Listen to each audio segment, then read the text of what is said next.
এটার নাম হলো আকসেরি ইসমে আজম, ঠিক আছে। 1370 সালে প্রকাশ। আর মূল্য কত দেখেন, মূল্য মাত্র 2 টাকা 50 পয়সা, ঠিক আছে। এটা 1370 সালে প্রকাশিত। দেখেন আমি সন দেখাই, তাহলে ক্লিয়ার বুঝবেন অনেক পুরনো। দেখেন বইয়ের পৃষ্ঠাগুলো কীরকম হয়ে গেছে। আর দেখেন এই দেখেন সন লেখা আছে, কই জানি এই দেখেন 1370 সালে প্রকাশিত পেন, এবং কি এটা কলকাতায় প্রকাশ। দেখেন খুরশিদ আনোয়ার, এটা অনেক পুরনো বইয়ের পিডিএফ, ঠিক আছে। এটা কলকাতার প্রকাশ, কলকাতার বই। ইসমে আজম এটা কিন্তু পুরনোটা। এর আগে আমরা যেটা দেখাইছি ওটা ছিল নতুন, তবে এটা হলো পুরনো। হ্যাঁ দেখেন, চলুন আমি দেখাচ্ছি কি আছে না সেটাতে। লেখক আগে সেটা দেখেন। লেখক হলো গোলবাগ ও জ্ঞানের আলোর প্রণেতা মৌলভী সৈয়দ আব্দুর রউফ আল হোসাইনি, ঠিক আছে। দাসপুরি সাহেব প্রণীত। মানে এটা ইন্ডিয়ান বই আর কি, উনি লেখকও ইন্ডিয়ান, বাইরে আসছে আর কি, ঠিক আছে, ভারতের আর কি, কলকাতার। তো চলুন এটাতে কী আছে না আছে আমি দেখানোর চেষ্টা করতেছি। দেখেন পূর্বাভাস, নিবেদন, তারপর মানে ভূমিকা আর কি। তারপর আসেন কিছু বিষয় আছে, যেমন কী লেখা আছে দেখি। এখানে লেখা আছে কিছু, এটাতে কিছু মন্ত্র আছে, কিছু নকশা আছে, কিছু এস এম এস আয়াত আছে, কারিশমা আছে। চলুন সূচিপত্র দেখি। নজর দোষে লবণ ফোড়া, গলা ফুলা, সরল টোটকা, সর্বপ্রকার বেদনা দূর দূর হওয়া, কর্ণরোগ ভালো হওয়া, শিশু কান্দা বন্ধ করা। তারপর আসেন পেঁচো বা পুরা ঘাও ভালো করা। তারপর আসেন ফিলে লিভার ভালো হওয়া, ফানি ফরা মন্ত্র, ভূত দূরানো, জিন ভূত তাড়ানো, ফেদ ডাইনি যুগিনী পিসাস আত্মা সব দূর হবে। আরও অনেক কিছু, আমি সবগুলো বলতে গেলে ভিডিওটা অনেক বড় হয়ে যাবে। আমি শর্টকাট দেখানোর চেষ্টা করতে বা শর্টকাট বলতেছি, ঠিক আছে। দেখেন ইসমে আজম প্রথম ভাগ, প্রথম পরিচ্ছেদ, নজর দোষ লবণ পড়া। দেখেন আমি কিছু মন্ত্র শেয়ার করবো, আজ কিছু মন্ত্র শিখাবো এই কিতাবে, ঠিক আছে আপনাদেরকে। এগুলো অনেক পুরনো বইয়ের পিডিএফ, এটা অনেক পুরনো বই। এবং কি এটাতে যে মন্ত্রগুলো আছে এগুলো 100% কাজ করে, ঠিক আছে। 100-তে 100, কোনো মিস হওয়ার না, কারণ অনেক পুরনো বইয়ের পিডিএফ, ঠিক আছে। এগুলো দিয়ে কিন্তু আগেরকার কবিরাজরা অলৌকিক ক্ষমতা অর্জন করতো, এবং কি নাম দাম কামাইতো, এবং কি আলোড়ন সৃষ্টি করতো, ঠিক আছে। চলুন কিছু মন্ত্র দেখেন। এই মন্ত্র কি, আমি একটা মন্ত্র শোনাই, দেখেন কি মন্ত্র শোনাবো, এটা শোনাই, এটা কি লেখা দেখি।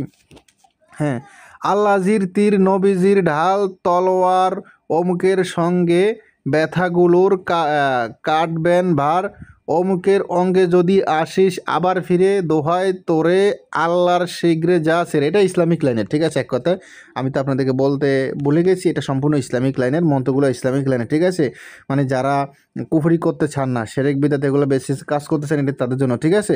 সম্পূর্ণ ইসলামিক তরিকে কাজ করতে পারবেন এক কথায়। হ্যাঁ, কিছু টোটকা আছে, মন্ত্র আছে, আয়াত আছে, নকশা আছে। দাঁড়ান আমি দেখাচ্ছি আর কি আছে না আছে। দেখেন এই একটা মন্ত্র, এসো ফির দস্তগীর করি হে সালাম। এটা কিসের মন্ত্র দেওয়া আছে নিয়মকানুন, দোয়া। তারপর আসেন আরও দেখায় কি আছে না আছে, দেখানোর চেষ্টা করতেই। দেখেন আচ্ছা যাই, এটার ফিসটা কত আগে সেটা দেখি। এটার লাস্ট ফিসটা কত, তাহলে বুঝতে পারবো কি আছে না সেটাতে। কই জানি পৃষ্ঠার নং কই, এই তো 151, 52, 53, 54, 55। এই 150 মানে 51 পৃষ্ঠা ধরি। হ্যাঁ, টোটাল 151 পৃষ্ঠা এই পিডিএফে। তো কিছু মন্ত্র শেয়ার করে বলছি। দেখেন এই হলো নকশা। হ্যাঁ, এটার ভিতরে এই হলো নকশা, আর এই মন্ত্র দেখেন এটা কিসের মন্ত্র দেখি, এটা কী কাজ। একটা মন্ত্র এই দেখেন, খারাসা ল্যাটনে সেলাই কোহুনি দোনো দোস্ত কাল যায়, হ্যাঁ রেকাম বাউকির বা কী কী, হ্যাঁ হ্যাঁ, বাউসির ফলানেক অজুদ সে দূর হো হাককে। মানে এটা উর্দুতে আর কি, ঠিক আছে। মানে এখানে উর্দু মন্ত্র বা সাংস্কৃতিক ভাষা উর্দু ফার্সিতে বলা হয়েছে আর কি, ঠিক আছে। এটা একটা মন্ত্র, ঠিক আছে। তো চলুন আর কি আছে না আছে দেখাই। এগুলো টোটকা, আর এটা হলো মন্ত্র। আশা করছি যারা পুরনো বই খুঁজতেছেন, পুরনো বইয়ের পিডিএফ খুঁজতেছেন, এবং কি আগের কালিয়া কবিরাজি বইগুলো খুঁজতেছেন, কারণ আগের কালিয়া কবিরাজি বইগুলো কাজ করে 100-তে 100, ওগুলো মিস হয় না, ঠিক আছে। কারণ ওগুলোতে কোনো ভুল ত্রুটি থাকে না। এগুলো দিয়ে আগের কালিয়া কবিরাজার নাম দাম কামাইতো। একসময় শুনছি অনেক কবিরাজার অনেক কিছু করছে, অনেক নাম দাম কামাইছে। তো তারা কী দিয়ে কামাইছে, এগুলো দিয়ে দেখেন মানসিক করা, কী মানসিক করা, গরু ছাগলের গোস্ত বিতরণ করা নিয়ম এবং জাহেরের নিয়ত। তারপর আসেন কঠিন রোগীর রোগ ভালো হওয়া, এটা মানুষ ফুতি আকারে যত সম্ভব। একটা নিয়ম পড়ে শোনাই দেখি, একটা কাজের নিয়ম পড়ে শোনাই, তাহলে বুঝতে পারেন। একটা কাজও শেয়ার করব আর নিয়মও পড়বো, তাহলে বুঝতে পারবো এটা কি ফুতি আকারে নাকি এমনি সাংস্কৃতিক নাকি এমনি আমাদের মাতৃভাষা বাংলা ভাষা বা কি বিস্তারিত। তো কি দেখব, কি শেয়ার করব?